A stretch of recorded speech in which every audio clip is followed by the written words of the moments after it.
just either slightly different from what they are, we talk, we see things are not normal.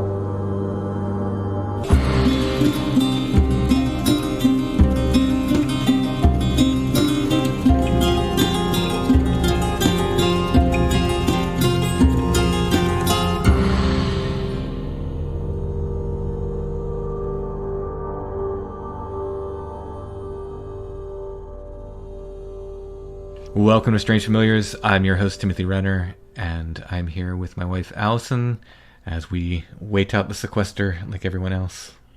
As promised, we're trying to drop some extra content for everybody during the sequester. On tonight's show, I'm going to be talking with Jeff, who has various stories of spirit contact, including ghosts and skeletal-faced entities, angelic visitations, and more. Would you say this is an adults-only episode? I think so. It's one of the few Strange Familiars episodes I would recommend maybe listening first before you listen with your kids. There's some troubling content. Yeah. We'll go ahead and give a trigger warning here at the start. I think there's some troubling content that Jeff discusses in some of his experiences. It doesn't happen often, but I wanted to give fair warning on that. I mean, normally it'd say not safe for work, but, no one's really at a place where there are other people. Exactly. So it's still your decision. Who's working? All right, without further ado, let's hear Jeff's stories.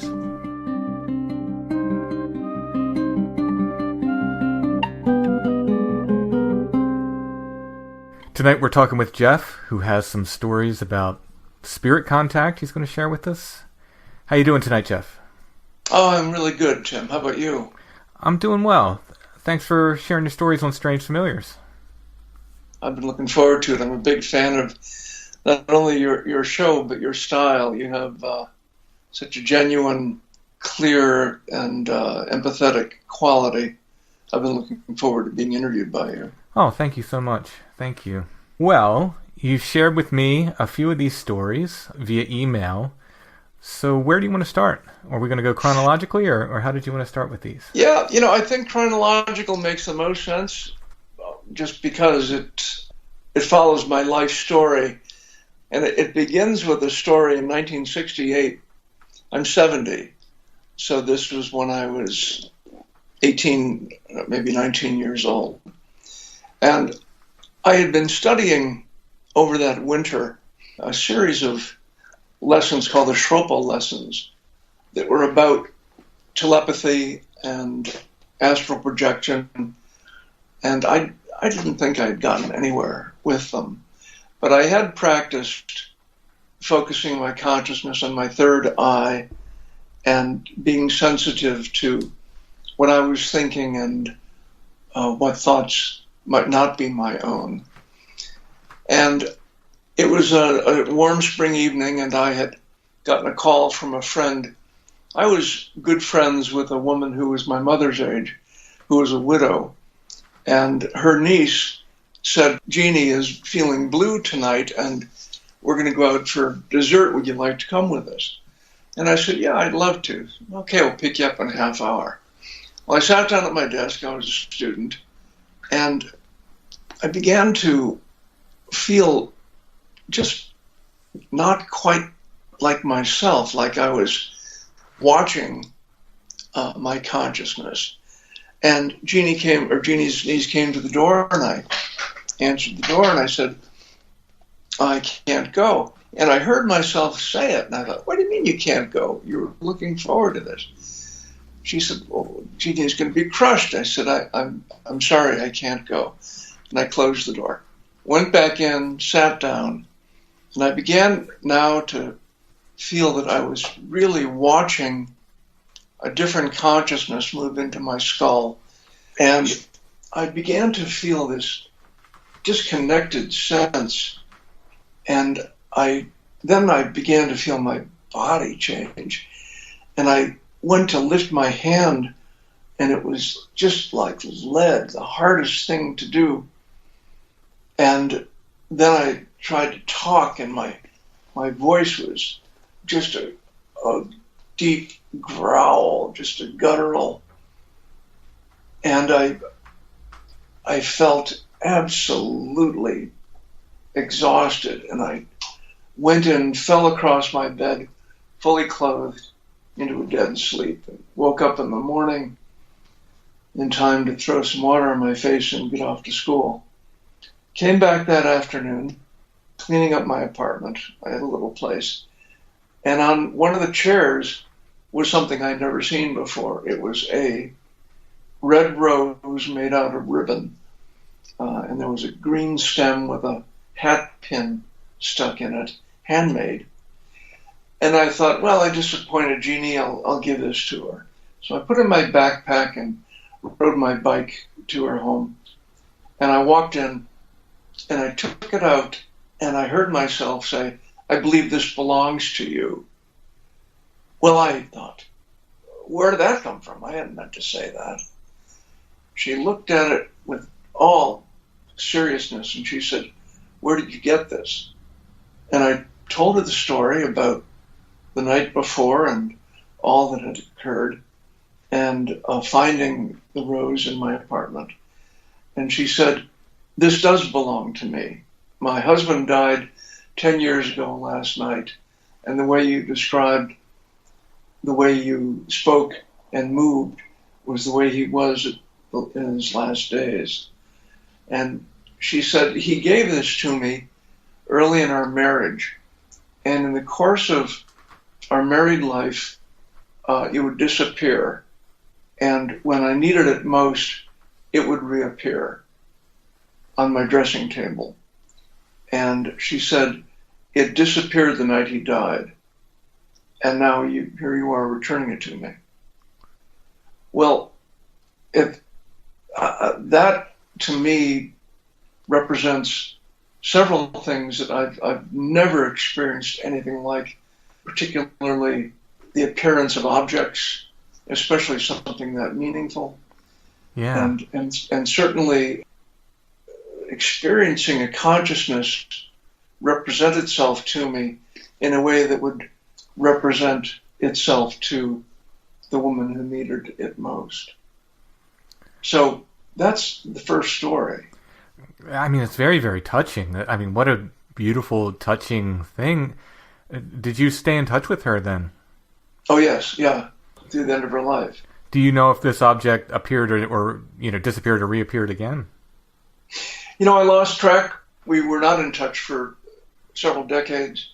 And then I was in touch with her again in the last 10 years of her life. And I never asked her. So I don't know. It's a very, very touching story. It's very beautiful in its kind of symmetry. Do you feel that whatever practices you were doing with, meditation and astral projection and so forth opened you up to sort of be the conduit to this? Yes, I think it's a combination of things. I think I was, the expression that comes to mind is bent that way, but that's not what I mean. I mean, I think this has been my nature, but I think that what I was doing just then did open me to it. Mm-hmm. Yeah. From my teenage years on, I called myself a sensitive because I would be aware of of disembodied entities, and I would feel, I still do feel a simple term, the chills. Mm-hmm. Feel my back open up with what I think Tibetans call kundalini energy of the chakras opening. I would always feel that sensation when I was in the presence of a disembodied entity. And I was always very pleased with myself when that occurred. I lived in a house in my 20s when, about 1978, about 10 years later. And every night when I get up to go to the bathroom in the middle of the night, I would sense this entity in the hallway. And I was just sure that there was something there, and I would address it, and who are you? What do you want? And really open my consciousness to it in a very direct way. Well, I had a wise friend who said to me, don't do that. Entities that hang around the earth plane are not here for good purposes. They don't belong here. And the best thing to do is to look at them and say, you don't belong here. It's time you go. Then close down, so as not to encourage them. So I got in that habit. Absolutely no longer was pleased, but if I felt it, I would not seek out anything further, but just say, you don't belong here, and it's time you go.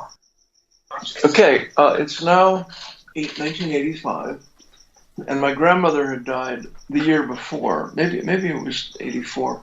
She hadn't died long before. I awoke in what the Tibetans call the gray fog of spirit, a place of without form that is gray and a place without definition. And I heard my grandmother's voice as clearly as if she had been speaking to me when she was alive. And she said to me, "You're as good as family gets."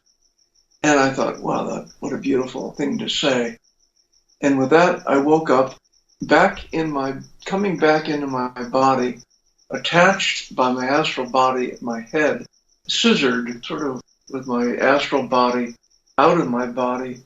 I could feel it kind of hovering, connected at the head, and then slammed back into my body, and I was aware, awake, and fully in my body. So that's the first time I had an experience with astral projection where I was conscious that I was out of my body, and I could feel my astral body and my physical body. A few years later, we moved into a house, I guess we just moved into that house, where a woman had died, and it had been the wife of a man who my mother married after my dad's death. So I knew the family story, and he was a difficult, mean guy, and she apparently had been unhappy and had died in that house. My daughter was 4 years old, and I was always the parent that would wake up on a dime and be able to hear my children, regardless of what was upsetting them. If it was something as simple as they were stirring and needed to take into the bathroom. But I heard her fussing, and I went into her room, and she was tossing back and forth saying, "Leave me alone, leave me alone." The room was very cold. I could tell there was an entity in the room. And boy, I went to battle, saying the Lord's Prayer, trying to protect her with my prayer and trying to drive this entity out, which I did. But that continued not every night, but very frequently. We had a very spiritual friend who moved in with us for a time during a period of his homelessness. And he came in, he heard me in the bedroom next to his, and he went and got his Bible, let it fall open in his hand, and he dropped his finger on it. And the verse he was on, I think it was in Psalm 93, was, "And thou shalt protect us from pestilence by night." Either Psalm 91 or 93. And if that wasn't the most appropriate Bible verse you could ever imagine, but I still had to battle this entity. One night I went in, and this is wintertime in Cleveland, very cold, and the covers were pulled directly off the foot of her bed in a perfect rectangle, as if they had been pulled off by hand. No way in the world could she have kicked them off in that way. And she was in her pajamas on the sheet, just tossing and turning, "Leave me alone. Get out of here. Leave me alone." And I battled that entity night after night until it stopped. And it suddenly stopped. And it stopped at just the time when the eldest daughter of the woman who had died in that house had seizures, went into a coma, was hospitalized, and died of herpes encephalitis. Herpes, apparently we all have the herpes virus in us at all times, and it had erupted in her brain, and it was extremely sudden death. I mean, she probably wasn't sick for more than 10 days. And I think that what happened was that the soul of that woman was trying to pull my daughter over to the other side. And when she couldn't accomplish that, she pulled her own daughter. That's frightening. About how long do you think that went on? This, Months. sort of nightly battle or almost nightly? Yeah, a couple of months. Wow. It went on, because she died in spring. It was warming. And it was occurring, I remember it was in February, at least part of it. So it went on for 2 months anyway. And never occurred again after she passed? No. So there's one that it talks about the power of disembodied entities. I think when people ghost hunt and play with that world, they're really doing something dangerous. Because there are entities, as these stories will present, that would like to get back in a body. And you don't want to open yourself to them. There's a certain amount of hubris, I think, with certain people who practice spirit contact, we'll call it for lack of a better word, who think that they can control things. And, you may, for a little while, or whatever these things are, may let you think you can for a little while. But often they're playing by a different set of rules, and you don't always know what the rules are, or the capabilities or the motivations of whatever you're talking to. Yes, very well said. Yeah. Very well put. That gets into this next series of stories that are of a piece. This one has a beginning, middle, and end. In 2007, I moved into an old house in Cleveland Heights, which was settled or houses were built there in the early 20th century. And this is a grand old place, built in 1920. And I had been in the house about, maybe a couple weeks. And I woke up out of a dead sleep with the horrific feeling of, for lack of a better feeling, anal rape. An energetic force in my anus that was terrifying. And I just jumped out of bed screaming and sort of prayed energetically, managed to get it to stop. And that happened repeatedly, probably 10 times. And I had the intuitive sense that someone had died in that house in some sort of homosexual action that got out of hand and led to death.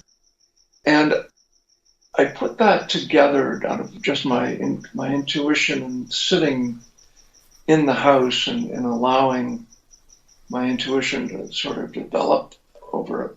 And I had some friends, older people in their 80s, both very wise. The one used a pendulum, and she conferred with me and concurred that yes, what I suggested was true, that's what had happened, that there had been a death in the house, that the police were not notified, that the family knew about it, and that nothing was done about it. I had a dream. There's a Lakeview Cemetery about a mile from where I lived. John D. Rockefeller is buried there, and President James A. Garfield, and a lot of famous people in the early days of the automotive industry, and a lot of famous people. But it's a great, wonderful cemetery. And in the dream, there was a statue on the south end of it pointing north, saying to me, "You're looking for Ed DeMoore." Well, I called the cemetery. I knew people there. And there was no one of the 90,000 people buried there named Ed DeMoore. So I checked all the surrounding cemeteries, and I couldn't find anyone. And I was talking to the couple about my findings and what I was learning. And the gentleman in the couple said, well, sometimes in dreams, things are reversed, north, south, east, west, up, down. So I thought, well, I don't think there's a cemetery on the other side of town there. It would be to the north of Lakeview Cemetery, but I'll call. And I called the Lakeview Cemetery office, and I asked, and they said, funny you asked, there is the small cemetery called East Cleveland Cemetery that is just to our north, and no one's been buried there since the mid-50s, but we recently took over its care and all the records, so we've cleaned it up and now manage it. And I said, well do me a favor and see if there's someone there named Ed D'Amour. Well, the answer was yes. Wow. There was an Edward D'Amour buried there who had died in 1943. A single man. Only survivors were his parents. And I learned that by looking up in the Cleveland death records, the death notice that had gone into the paper and so forth. So with that stopped. The anal rape stopped. And I have since then heard on, I don't know whose podcast it was, but some podcast talking about just such experience that people experience when there are disembodied entities that can create that. Mm-hmm. So I never heard of it before, certainly never experienced it, but go ahead, I'm interrupting. Oh, I just wondered, so do you think it stopped because you sort of kind of found and acknowledged him? Is that? Yes. Yeah. And by this, maybe he was able to have some form of closure or something? I'm just trying to put it together. That's pretty much where I come to with it as well. Mm-hmm. Yeah. And the attacks just kind of stopped as soon as you basically put the name to the grave, I guess. As I recall, they stopped as soon as I was on the path. Mm-hmm. As soon as I was seriously, and certainly when his name became involved, when his name was given to me. Right. But that in itself, I've never had an experience like that, where, that a name was given to me in a dream to solve a spirit mystery. Mm-hmm. Yeah. It's very, very interesting. I mean, the fact that you were able to find someone by that name, I guess the only other thing, and it would have been a lot harder to confirm back then than it would be now, maybe with different records and stuff available on the internet, is were you able to confirm that he lived in that house, or was that just not possible at the time? No, he did not live in that house. Oh, but you think he was involved in whatever activities? Perhaps? Yes. Oh, okay, gotcha. Yeah, I think that there was some sort of rough action going on that led to his death. I mean, that's what was the intuition that was given to me, and then his name was given to me, and then the information about the reversing in dreams. I mean, I think that, again, there's it's a Tibetan saying, and also Theosophical Society, it's credited to them. When the student is ready, the teacher will appear. Mm-hmm. I'm sure you've heard that. Yes. Yeah, but those are the sources I find for it. But I think in that case, my friends and my friend who said don't fool around with disembodied entities, I think their guidance was critical in different ways. But that was the first in that house, but it continues. In 2009, I was still living in that house. I had bought it with a woman that I should not have trusted. I should not have bought the house with. We were boyfriend, girlfriend, but I wasn't good at reading the signs.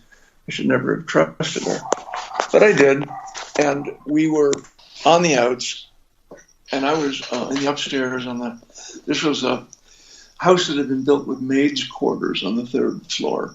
So I was sleeping in what had been a finished floor when the house was built, and it was then my music studio and office. If you can hear those dogs, I can't do anything about it. That's okay. We like dogs. It's fine. Yeah, well, crazy little dogs like that doesn't add to the quietude of the podcast. Anyway, so I was sleeping on the 3rd floor, and I woke up having an experience that was nothing short of terrifying. I felt an entity forcing itself into my body, the full length of my body. It was a sickening electric energy that was absolutely, totally wrong. And I'm blind, but I've gone blind over a period of, I'm 70. I started going blind when I was 5. And I had seen, I could see until I was probably 50. And what I could see was a skull that was a decaying skull in the face of this entity that was pushing itself, trying to take over my body. I knew very well what was going on, that this entity wanted my body, and I was not going to give it up. And I went into intense soul battle, just like I had with my daughter, and just as I had earlier in that house with the anal rape. But this was different because, boy, I knew that if it got into my body, I would be in a battle for my body all the time if I didn't keep it from getting in. And I was able to push it out, was able to keep it from getting in. But it did that on several occasions. On 3 or 4 occasions, that thing happened time and again. Always the same pattern. I'd wake up at night, it would be in process, and I would, by sheer spiritual will and force and aid, I must say, by the aid of higher consciousness, my spirit guides, angels, ancestors, by the help of God, it didn't happen. But I did have to battle it, and on it went. Well, I discovered my girlfriend in duplicitous action. She was running around on me, and I learned about it. I gave a kidney in 2010 to save a woman's life in June, and I lay on my back for 6 months, unable to do much. I was in really bad shape. And I was able to listen to phone calls and watch patterns of one thing and another and put it together. I got the goods on her, and I called her on it, and she wasn't able to deny it, and she agreed to leave the house. I would pay the mortgage, and she would, of course, be in touch. I would have a year to buy the house or sell it. So I went to California, came to California from Cleveland, and fell in love before I got out here with a woman that I had met professionally and who I'd asked to pick me up at the airport to take me to my daughters. I was going to visit my new grandson. And we fell deeply in love, and she came back to Cleveland that January in order to help me take care of my younger brother, who had a severe cognitive disability. And I had established a supportive living house for him, but I was his family and his caregiver. Mm-hmm. Not caregiver, but his family, the one that watched out for him. Mm-hmm. So my wife Christy moved in, and she hadn't been in the house very long before she woke up screaming, and I could feel this negative energy, but she could see it. She's clairvoyant, and what I only feel, she sees. And she saw an entity in prison stripes leaning over her, arms open, and its face was the same decaying skull that I had seen trying to take over my body. And I went into this whole battle and was able to fight it away. But that happened repeatedly over a period of a year. It probably happened 15 or 20 times. Wow. And she would see other things, other entities.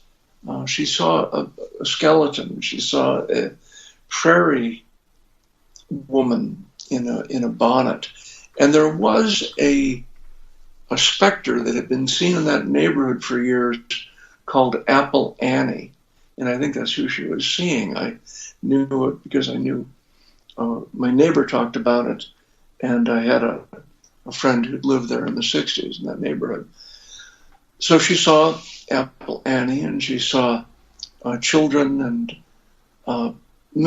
she saw all sorts of entities. But boy, the bad ones that were trying to get her were really wicked, or I should say misdirected, maladapted entities that didn't belong on the earth plane and had no business, of course, doing what they were doing with us. Mm-hmm. Do you think they came with the house, or do you think they were in some way drawn to you? I think they came with the house. We lived across the street from the Catholic Church, and it had been built in 1926, and I had a psychic tell me that because I am who I am and express higher consciousness, there had been others in that house that they had been attracted to. There were spirit pathways that had gone from the church to the house over years. Mm-hmm. I think there were, it was the house. And because I was there, all the more so. Right. But we had smudged the house more than once. But I said, we really need to ask for divine help with this. So we smudged the house, and as we went room to room, we had no animosity toward the beings that had been there. We just wanted them gone and wanted them taken into heaven to be taken care of. But it wasn't that we were damning them. We just wanted them out of our hair and wanted them taken care of. And so I prayed to Jesus and to Sai Baba, who is a Hindu mystic I had studied. Mm-hmm. I said, Jesus and Sai Baba, send your strong angels to take these entities into the light. They don't belong here, and they're causing us unhappiness, and they're unhappy, and we don't fault them. We just want them gone. About 3 nights later, we woke up, and there was an energy that was so strong in the room that my pattern was, when Christy saw something, she would tap me, or if I felt something, I would tap her. And she was tapping me, and she was making a sound that was, if I can replicate it,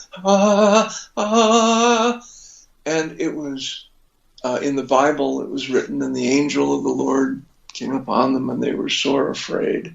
And that was the sound she was making. She was in awe and with the expression of just being in the presence of something so powerful. And what she saw were two angels standing. The rooms had 9.5-foot ceilings, and they were 9.5 feet tall. They were in shimmering garments. They were in raiments of robes, no wings. But she said they were androgynous. They were neither male nor female, looking down at us with the most kindly, loving expressions. I was trying to say the Lord's Prayer, and I could barely get words out. I mean, I was forcing words out because of my practice of, under any circumstances, ask for guidance and protection.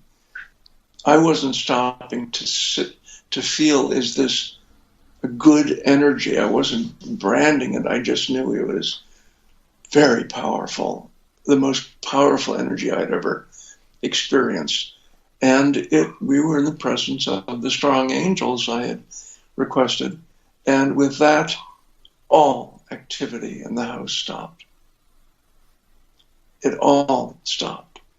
Never had to smudge again or anything like that? No. And in fact, about a week later, we had a similar experience, even more wattage, spiritual wattage, if that's possible. And Jesus was there, smiling down on us. Not looking directly at us, but looking past us, as if no one could take his direct gaze. But his presence was so unbelievably powerful and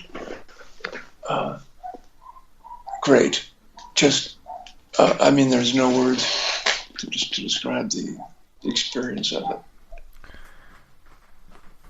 To have these very positive experiences after having so many negative ones, is there a sort of moment of reckoning or disbelief or something where we have to come to terms with, like, okay, this isn't a bad thing happening this time, this is good? You mean in the moment? Yes. You certainly think there should be, but it's almost like, well, if you were standing in front of Sasquatch and you had a camera, why didn't you take a picture? Mm-hmm. You know, it didn't occur to me. I think it's the Hindus say, you should die with the name of God on your lips. And so if in the presence of Jesus I'm praying to Jesus, I guess that's okay. I mean, I don't fault myself for not being able to relax into the joy and the mystery and the awe of it. Right. It's just how it's been a lifelong pattern of ask for protection and in any case, you know, that's that set of experiences. Now I've got a couple others that are really quite different, if you have time. Sure. This is coming from a person with sight, you know, so this may seem, I don't know, out of place, or I hope it's not inappropriate. But nothing is inappropriate. And you often hear that people, you know, as they go blind, their other senses sort of heighten a little bit, you know, to make up for it. I wonder if you feel like your sort of ability to acknowledge the spirit world or to sense it or whatever has increased as well as you've lost your sight. You know, does that make sense? It does make sense. The only way I can answer that is I really don't know. I do know that I have always been empathetic. Mm-hmm. And my brother, he was born at 5 years old, and I very quickly learned to tune in to him and his suffering and his need. And it helped me open up my heart and my consciousness, and with that, you open your, and of course studying as I did as a kid, and then meditating and studying different forms of spirituality. If you focus enough on your third eye and your crown chakra, and pray and move into that sense of seeking connection with the divine, I think that sensitizes you in a way that opens you in a way that's more important than the blindness is important. Mm-hmm. Mm-hmm. So I think it's more my spiritual nature than it is going blind.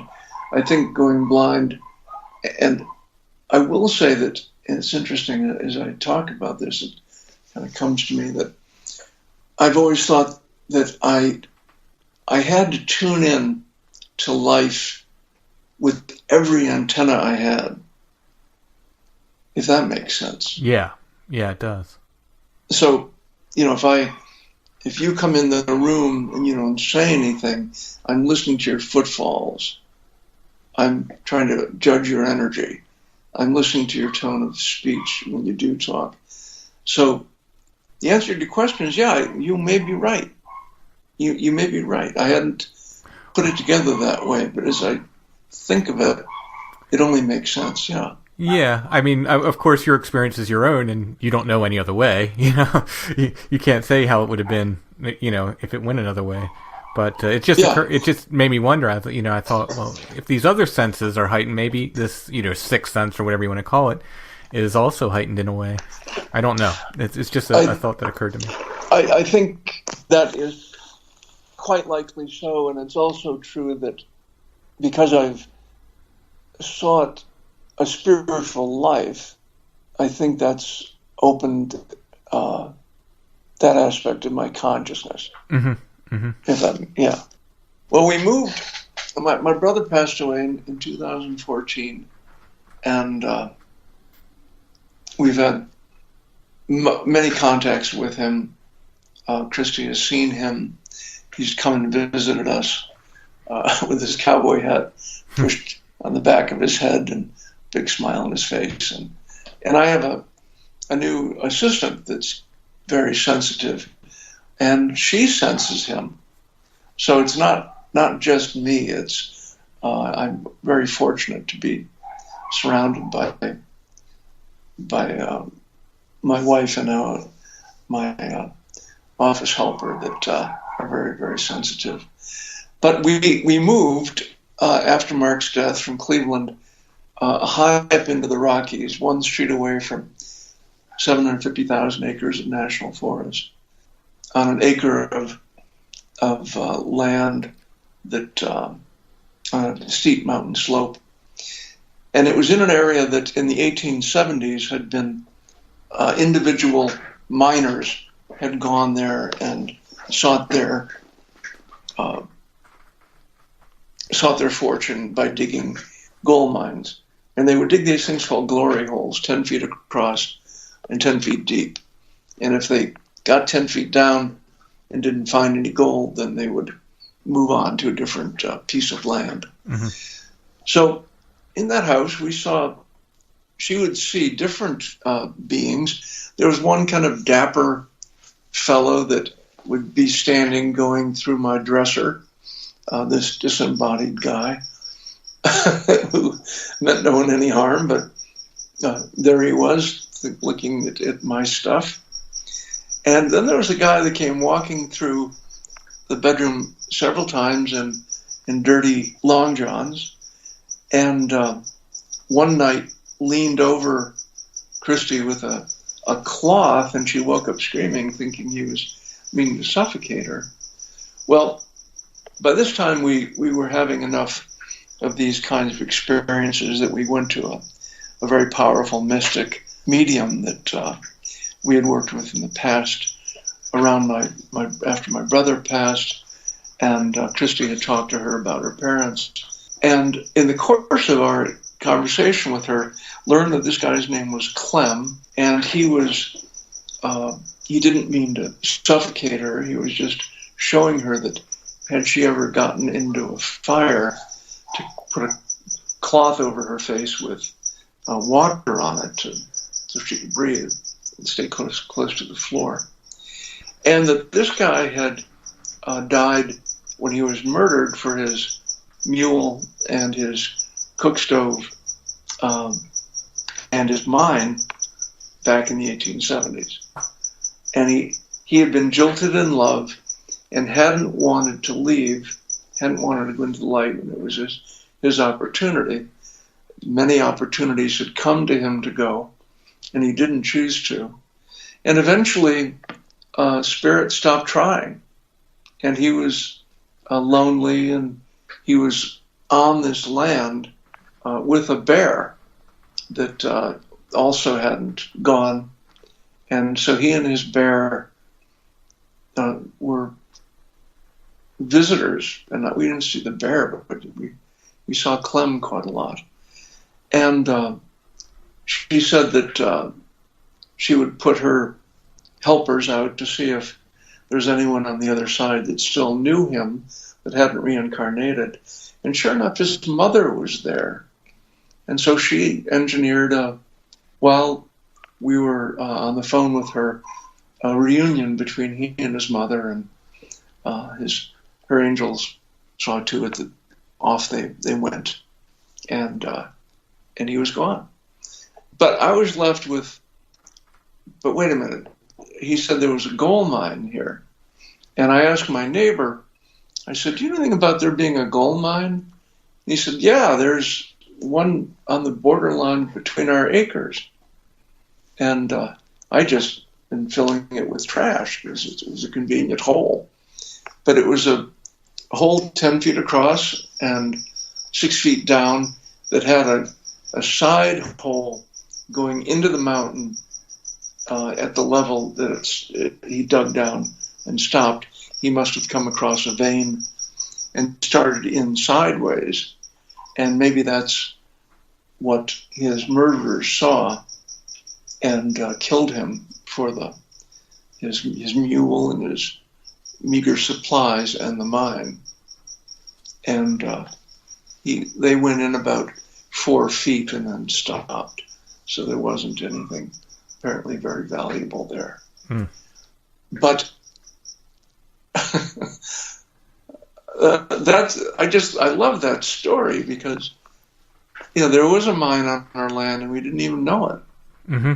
And here was Clem was hanging around, and we, through our medium, again, when the teacher's ready, or when the student's ready, the teacher appears, told us the story, and then we confirmed it. It's interesting how many places where humans have mines or have dug into the ground for various reasons, or even that there are just legends of that paranormal activity occurs as well. I mean, maybe it's just the fact that people are always digging into the ground. I don't know. But I certainly find so many of these places that I visit that, have repeated paranormal activity also have mines associated with them, or some kind of underground, digging, an underground cave legend, something like this. Coal mines in Pennsylvania. Coal mines, iron mines here. Some form of digging into the area. It's just a thing. I just again and again. Yeah, that is interesting. Well, your prodigious exploration would have enabled you to come across a cross section of human experience that would teach you that. That's great. Yeah, it's very interesting, and I mean, it's led me to and I can't say, I don't know, but it's led me to wonder. It's like, does literally digging into the ground do something? Does it stir up these energies? Does it get the attention of the other? I don't know what it does, but it certainly seems to occur again and again where people have made mines or dug into the ground for something. Yes. Well, I have one last story. Sure. This really takes us on a journey into a world that I never would have guessed existed, but again, for our very powerful medium who has given us so much rich experience. While we were living in that A-frame on the mountain in Colorado, we saw an ad for a free grandfather clock. And I'd always wanted a grandfather clock. So we called, and boy, this guy couldn't get rid of it fast enough. It was Christmas time. I was playing a show, and I was preparing for it. And I said, could we come the day, in 2 days now after the show is passed? Is that the soonest you can get here? Yes. Well, if there isn't another call, I'll keep it for you. So he did. And we got this wonderful old clock. There's no date on it, but it's just magical. It's wonderful and very old. And as we took it home, you could hear the chimes softly making music in the back of our SUV. Carried it in, and about 2 days after the clock was in the house, I'm just at the verge of sleep, and bam! I get punched in the face hard. Just an impact to the face that caused me to shout out and come into full consciousness. And Christy says, what was that? I said, I have no idea, but I got hit in the face. Well, that happened again every few nights. And I was in my studio, and all of a sudden a box of harmonicas came flying off the shelf, landed in the middle of the room. And another night, I woke up standing at the bathroom door, and this was an A-frame, so double A-frame, but our bedroom was in the same A-frame as the bathroom. And Christy woke up and could see me in bed next to her and at the bathroom door. And I woke up, I was standing in the bathroom door. I thought, what in the world am I doing here? And then I was back in bed, like instantly. And that happened a couple of times at another point in the house at the front door. But this getting slugged in the face was getting old. I can imagine. Yeah. Once it felt like a concrete block to the forehead. Another, it'd be a punch in the eye, a punch in the mouth. And so we called Deanna, and she said, what you do when you contact her is you ask 3 questions. And then she meditates and prays, and goes to work on it. And she came back and she said, when she had her consultation with us, have you brought something old into the house recently? And we said, yes, we have this grandfather clock. And she said, okay.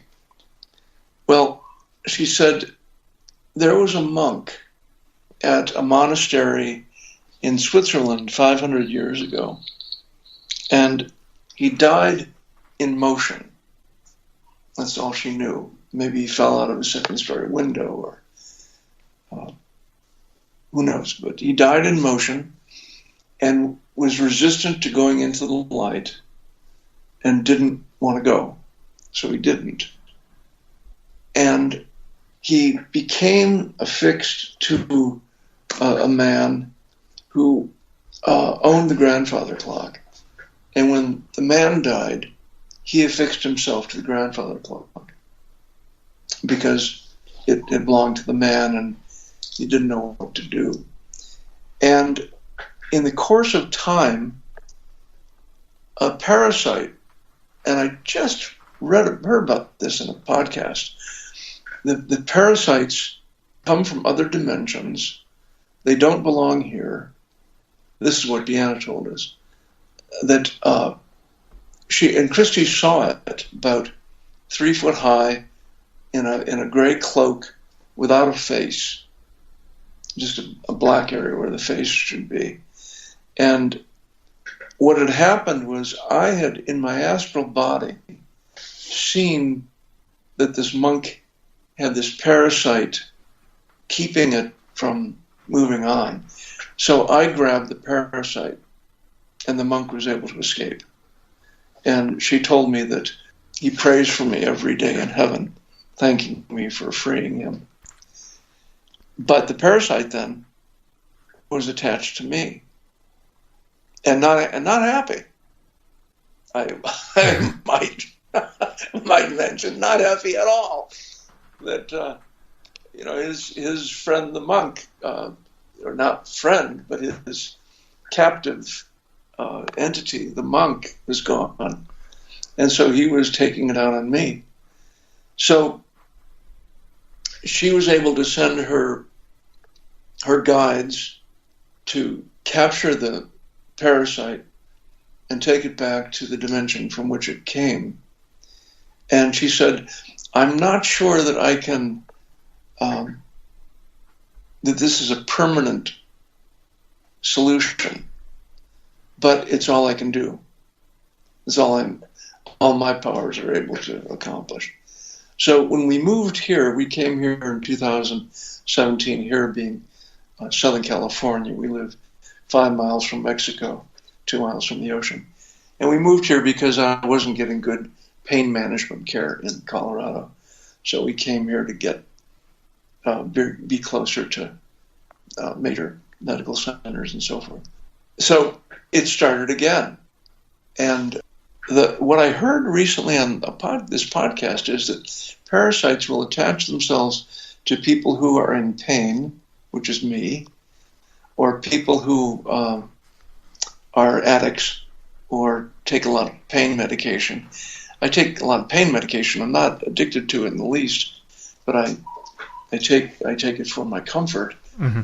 But the fact that my body is depleted and I'm in can be in a lowered state of energy, I think, puts me in the class that this parasite, I didn't attract it, but why it's able to victimize me. Mm-hmm. And what she said was, before we go to bed, to play music, harmonic music, and I have some wonderful Native American flutes that I play, 2 and 3 barrel flutes, and to pray a clear intention, asking heaven for help, for protection.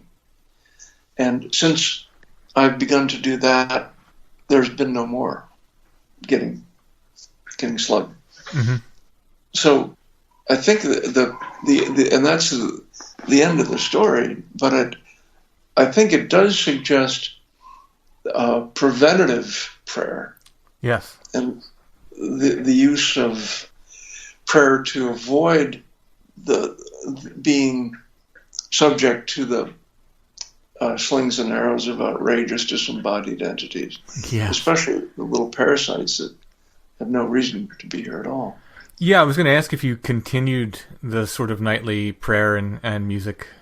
Yes. Yeah, I would as well. Yeah, absolutely, and it's a good practice anyway. Sure. Yeah. That's the thing. It's not gonna hurt to do at all. It's only going to put you in a more positive state in general. Yes. Mm-hmm. Yeah, and I think it also has opened my dreams. I always have had very strong dream life, but since I've been doing that, my dreams are very positive and very connected. That seems logical. Yeah, absolutely. Yeah, but it's been a real thrill to put this all together and to prepare to talk to you. I hope that you think what I've said has been coherent. Oh, yeah, Jeff. Thank you for sharing your stories. Oh, you're welcome. It's I'll kind of close with the notion that when we die, what is supposed to happen is our spirit, our soul, is supposed to move on. And staying here, when people who know ghosts know they will either hang around buildings that meant something to them, or that they died in a building that was like an institution. mental hospitals, of course, are known for their hauntings. Sure, yeah. Or they die because of something unresolved, like Clem, an unresolved love affair. Mm-hmm. And the poor guy just wasn't able to leave because he was attached to the earth plane by matters of the heart. But we are supposed to leave. We're not supposed to stay. And it doesn't mean... another idea is that my understanding is, and my experience is, that when we seek the attention of one that's moved on to the other side, when you're on the other side, you're omniscient. You can be many places at once, and you're conscious of people's prayer, of their desire to connect with you. So it's not that we can't have positive connection with those who've passed on, but we shouldn't, when someone dies, not release them. Dad, don't go. I can't live without you. That's not healthy for you or them or the entity. But certainly beings that stay here don't belong here. They really should move on.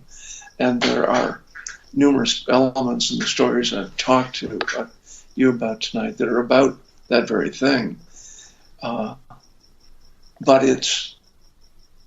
And my brother's presence coming to us, and my secretary saw something on a video that was on my computer that was of him, and then she felt him because he was aware of the fact that we were focused on him. So it's quite mystical how it works, but there's nothing wrong with contact with people who've gone on. Mm-hmm. But the point is they've gone on. Yes, it's expressed kind of beautifully, and there's a few traditional folk songs, where either a mother is mourning her children, or maybe a lover is mourning his or her lover, and it's very beautifully expressed. And they say that your tears fall down and they wet my winding sheet. Basically, they're saying. So basically, they're saying you will not let me go. You will not let me pass. I always thought it was just a beautiful sentiment. Like, you have to stop mourning at some point and let me go. Boy, I am getting chills over that. Whew.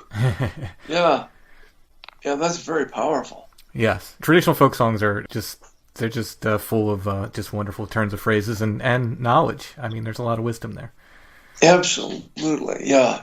I'm a folk singer by background as well, although I began songwriting early and really playing pretty much my own stuff. Got away from playing the traditional. I'd love to hear your renditions. I don't know if those are your songs you're playing or traditional songs, but you have a great touch. Oh, thank you so much. Thank you. That means the world to me. Thank you so much. Mm-hmm. Well, Jeff, once again, thank you for sharing your stories. Thank you, Timothy, and it was a pleasure, and carry on.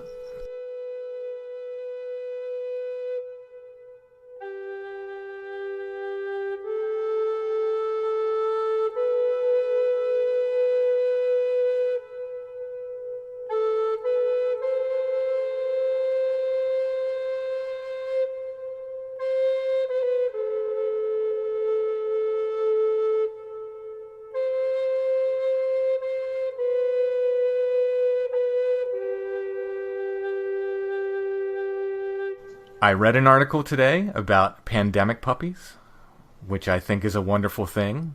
But if you have a pandemic puppy, or a puppy at all, and you're looking to raise the perfect puppy for you, you want 90 Days to the Perfect Puppy. We're talking with Tina once again from 90 Days to the Perfect Puppy. Tina, how can you help people raise the perfect puppy? We begin with the end in mind. We think about what our life looks like moving not just from today, but into the future, and then really work to set that puppy on a path to create a relationship where you and that dog are Snoopy and Charlie Brown, that you're like the perfect pair of jeans that are well worn and you know each other beautifully. So it may not be that you're the perfect owner or that your puppy is the perfect dog. But our goal is to just make that as beautiful a match as we possibly can so that you have a best friend. And what are the resources that your clients have online? So there's a video library that's available on demand. Additionally, we load people into the super secret 90 Days to the Perfect Puppy Facebook group where they get access to a whole community where they can post photos and videos and they can ask questions, and myself and other members of the group will interact with them. That's sithappens.us. Look for the 90 Days to the Perfect Puppy link. Thank you, Tina.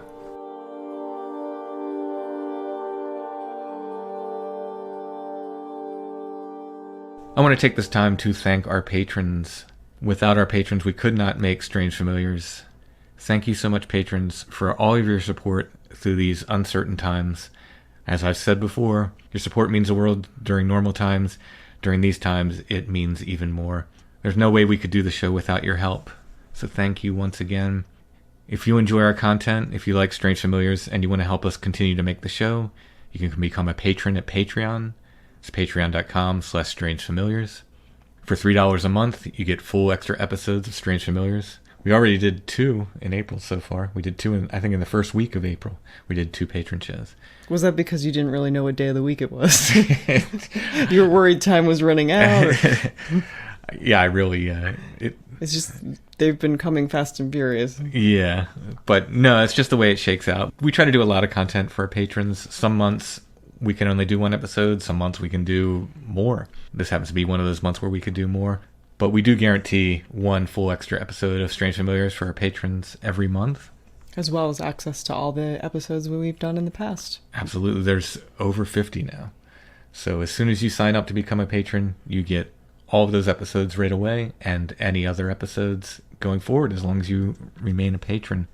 There are all different levels of support at Patreon. You can check them out, patreon.com/strangefamiliars. If you don't like the idea of a monthly subscription like Patreon and you still want to help, you can go to strangefamiliars.com. Look in the show notes under every episode. You'll find a paypal.me link where you can make a one-time donation. Everyone can help by sharing the show on social media, by liking and subscribing wherever you're listening, whatever podcatcher you use, and by leaving us those nice 5-star reviews, which helps get the show in front of new potential listeners.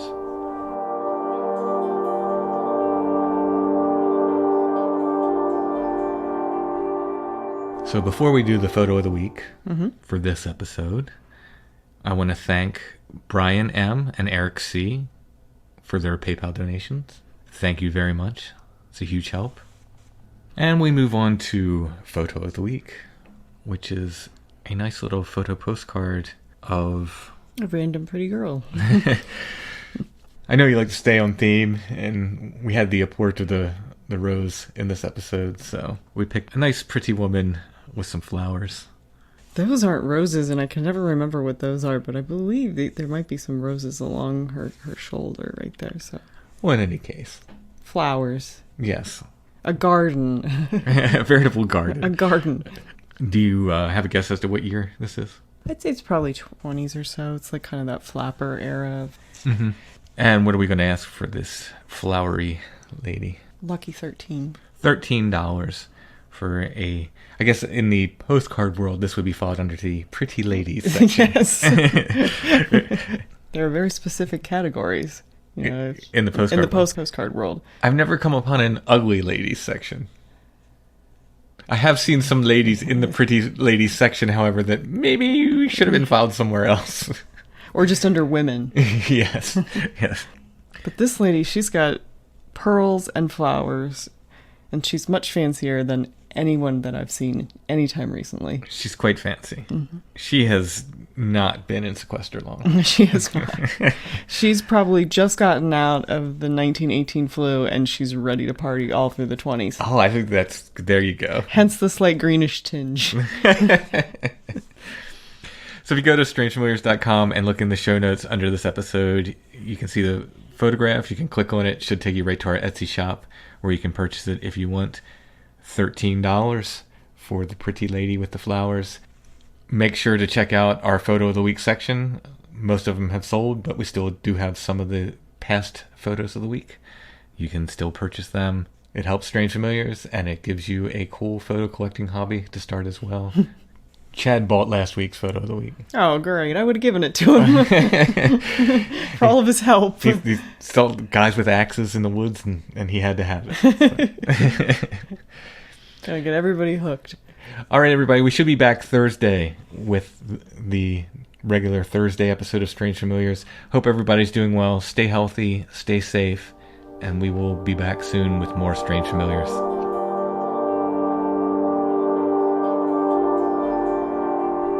Strange Familiars is a production of Dark Holler Arts, music, books, art, podcast, and more. darkhollerarts.com. Intro and background music is by Stone Breath. Go to stonebreath.bandcamp.com for more. We're on Facebook, facebook.com/strangefamiliars, where you can also join the Strange Familiars Gathering group, and we are on Instagram @strangefamiliars.